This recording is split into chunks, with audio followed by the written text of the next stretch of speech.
Овој вторник е ден кога светското внимание се свртува кон страшната статистика дека рапидно расте бројот на деца кои се жртви на семејно насилство. Каква е состојбата во Македонија? Гостин во Дневников Драги Змијанац од првата детска амбасада во светот Меѓаши. Господин Змијанац, добро вечер. Деновиве слушнавме податок дека само лани, 100 деца се жртви на инцест и педофилија. Дали овие две форми се најголем проблем кај нас? Кога се станува збор за жртви на семејно насилство. Добро вечер, поздрав до гледачите на македонската телевизија. Ова е проблем кој се провлекува веќе неколку декади назад, само сега доаѓа до израз затоа што децата веќе се охрабрени да говорат гласно за ова табу траума која остава доживотен печат и белек над децата. Имено во светот вкупно 215 милиони деца, девојчиња и машки се жртви на силување, сексуална злоупотреба, родоскрнавење или инцест, и што е најстрашно од своите најблиски, и тоа уште потешко се одразува на нив да го пријават. Дали е главниот проблем кај родителите? Господин Змијанац, дали е главниот проблем кај родителите или постои некаква системска грешка, да ја наречеме?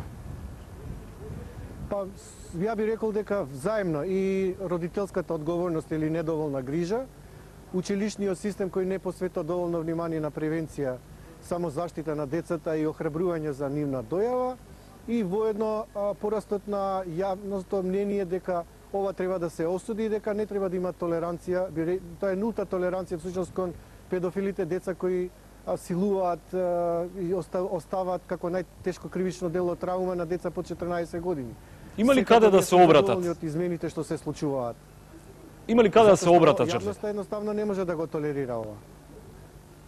Да, дали има каде да се обратат? Само проблем повелете. Да, тоа ми беше прашањето, дали има каде да се обратат жртвите? Има. Децата го знаат.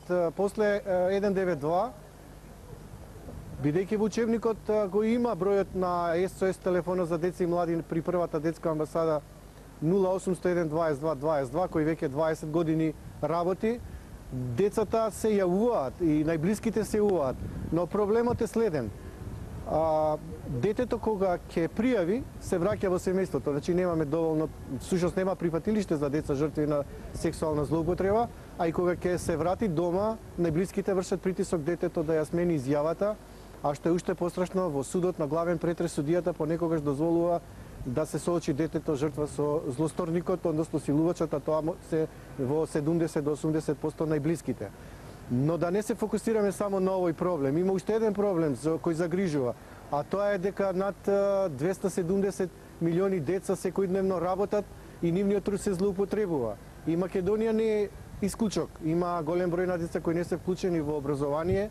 Нашата бројка говори околу 18.500 деца, околу 2000 деца се секојдневно на крстосниците и неформално бараме државните институции да не демантираат доколку не се точни податоците, околу 1500 деца фантоми кои немаат извод од матична книга на родените. А можете да замислите што се случува со нив.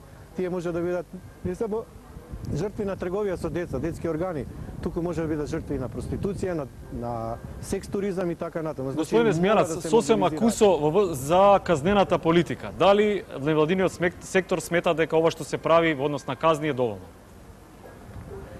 Ова е наша иницијатива за хемиска кастрација, односно медицински третман или медикаментна терапија и за минимум 15 години затвор. Наша иницијатива беше и Централниот регистар со ограничен пристап. Единствено што не беше прифатено се носење на електронски алки. Ние сме задоволни, но под еден услов.